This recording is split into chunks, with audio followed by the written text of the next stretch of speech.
Assalamualaikum warahmatullahi taala wabarakatuh. Salam sejahtera untuk kita semua.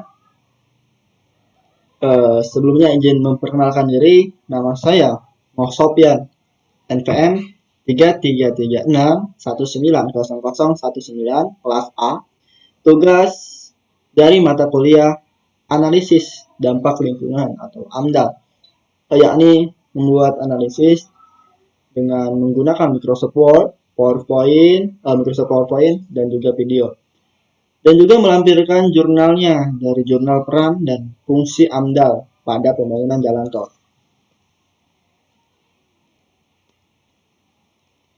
Baiklah, ini adalah jurnal saya yang saya ambil dari website, judulnya Analisis Risiko Jalan Tol, Tahap Prakonstruksi Studi Kasus Jalan Tolnya itu adalah Pekanbaru Dumai. Penulisnya itu adalah Ari Samya Fitri dan juga Niko Saputra. Alamat yang pertama itu alamat satu, yaitu pertama adalah Faculty of Engineering, University of Riau, Kampus Bina Widya, kilometer 12.5 Panam, Pekanbaru. Email arisanyafitri@gmail.com. Yang kedua, Faculty of Engineering, University of Riau, Kampus Bina Widya juga ya, kilometer 12.5 Panam, Pekanbaru. Email princevoitra@gmail.com. Selanjutnya ini adalah bahasan kita ke depan tentang jurnal yang saya ambil. Yakni yang pertama ada abstrak, pendahuluan, selanjutnya ada tinjauan pustaka, ada juga hasil pembahasan dan kesimpulan. Baiklah, kita lanjutkan saja atau langsungkan saja ke slide selanjutnya, yakni langsung ke abstrak ya. Kota Pekanbaru dihubungkan melalui jalan menuju Kota Dumai di Provinsi Riau yang merupakan ruas jalur penting dari Sumatera atau di Sumatera ya. Dengan kondisi jalan dua lajur dan dua arah yang diprediksi akan mengalami over capacity pada tahun 2015. Besar probabilitas risiko yang diukur pada proyek jalan tol pada tahap prakonstruksi ini lebih kecil dibandingkan parameter yang dikeluarkan oleh Pusditbang VU. Hal ini disebabkan kondisi masyarakat Riau yang relatif lebih kondusif dengan pembangunannya. Dari hasil simulasi diperoleh nilai rata-rata atau bisa disebut mean value.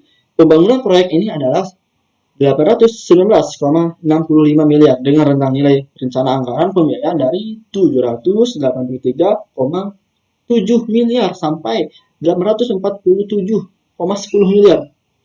Besar sekali ya. Dampak risiko terhadap kenaikan rencana anggaran biaya investasi sebesar 12,37% atau bisa setara dengan 102,24 miliar dengan faktor risiko sebesar 0,590, maka tergolong risiko sedang. Risiko yang paling sensitif adalah yang pertama, ketersediaan lahan, proses ganti rugi, penolakan masyarakat, banyaknya calon tanah, dan sumber pendanaan yang belum jelas. Maka mitigasi risiko dapat difokuskan pada 5 parameter tersebut. Selanjutnya, kita ke pendahuluan. Ruas Jalan Pekanbaru Dumai itu saat ini merupakan jalur penting yang termasuk dalam jalur lintas timur Pulau Sumatera. Kota Dumai merupakan pelabuhan penting yang menjadi pintu keluar masuk barang untuk dan dari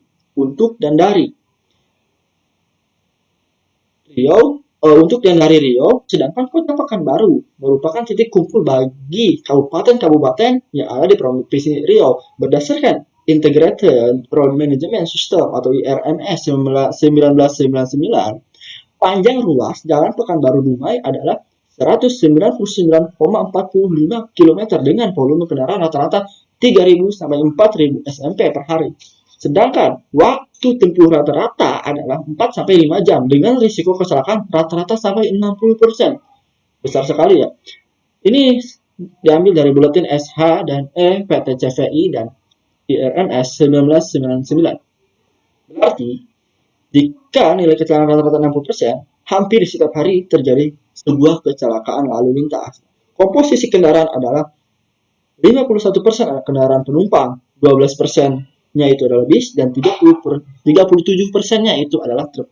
Dengan kondisi jalan dua jalur dan dua arah, Jalan Pekanbaru Dumai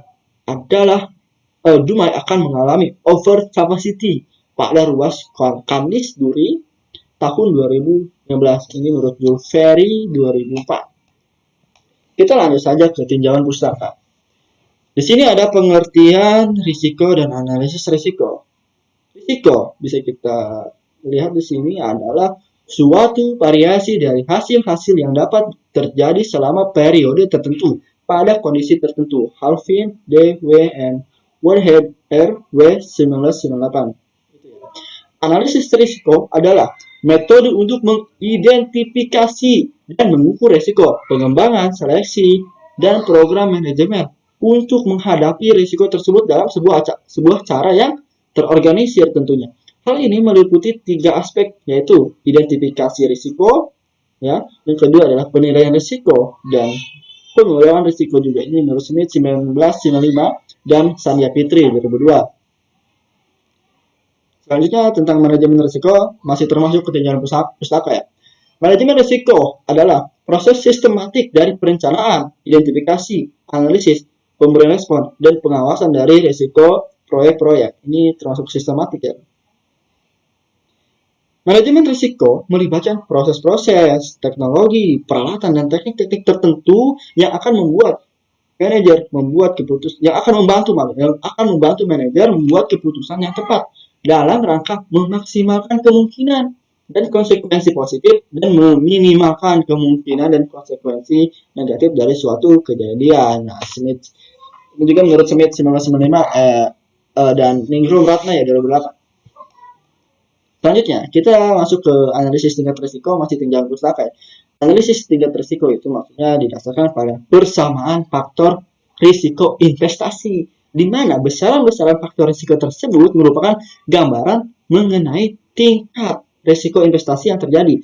Persamaan faktor risiko didefinisikan sebagai perkalian antara besaran dampak dan probabilitas kejadian risiko yang dihitung dari persamaan berikut. Nah, ini bisa kita lihat ya. Persamaannya yaitu FR sama dengan L besar nih plus atau ditambah L kecil dikurangi dalam kurung L besar dikali L kecil ya. Dengan demikian keterangan FR itu adalah faktor risiko dengan skalanya 0 sampai 1 dan L besarnya itu adalah probabilitas kejadian risiko. Keterangannya 0 sampai 100%. L kecilnya besaran dampak atau impact risiko. Dalam kasus ini dihitung dalam bentuk biaya. Kita lanjut ke hasil dan pembahasan.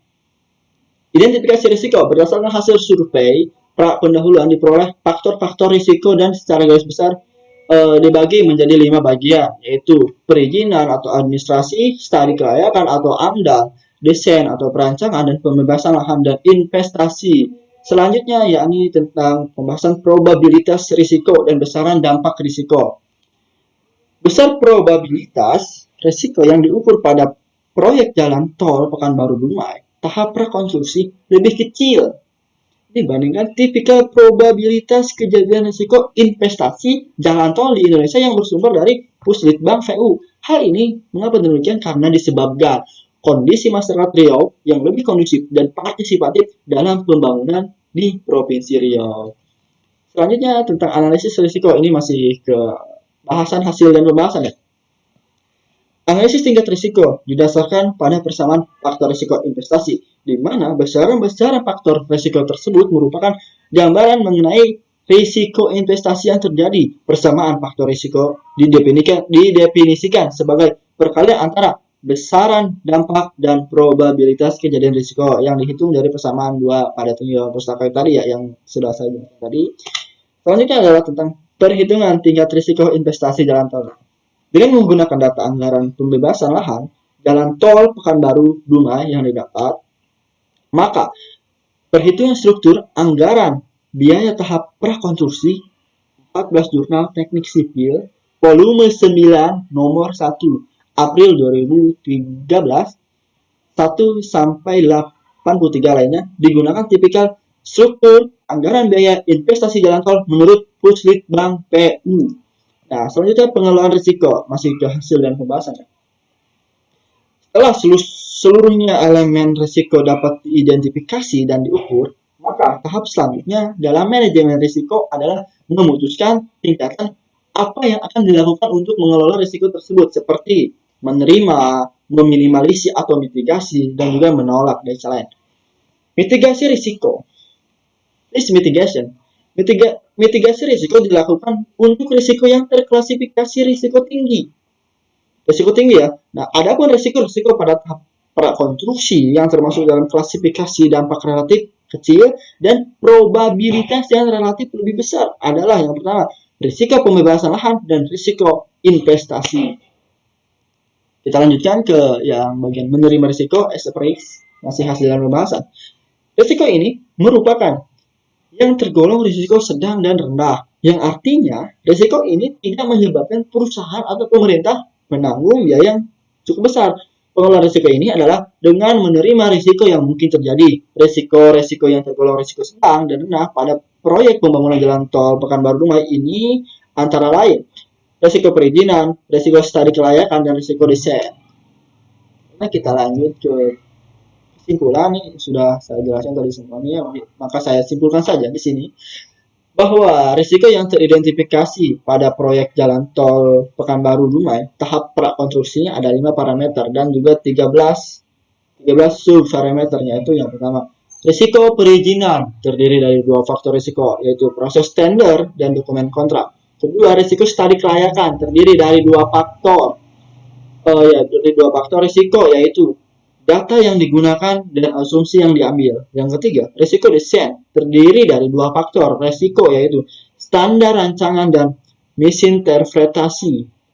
Yang keempat, risiko pembebasan lahan terdiri dari 4 faktor juga risiko, yaitu ketersediaan lahan, proses ganti rugi, penolakan masyarakat, dan banyaknya calon tanah.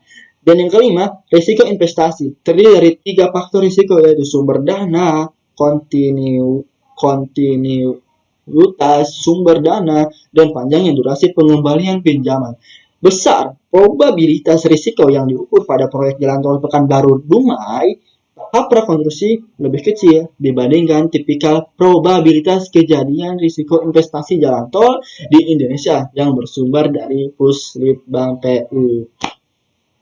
Nah, jadi itulah pembahasan saya dari jurnal yang saya ambil dari website. Dan mohon maaf bila ada kata yang salah dan juga tidak menyenangkan di hati. Saya manusia biasa, semuanya milik Tuhan, milik Allah Subhanahu wa taala kebenarannya. Sekali lagi mohon maaf bila ada salah kata ataupun perbuatan yang tidak mengenakan. Terima kasih atas perhatiannya. Saya Muhammad Sofian dari jurusan Teknik Sipil Universitas Al-Azhar Ternate, angkatan tahun 2019. Wassalamualaikum warahmatullahi wabarakatuh.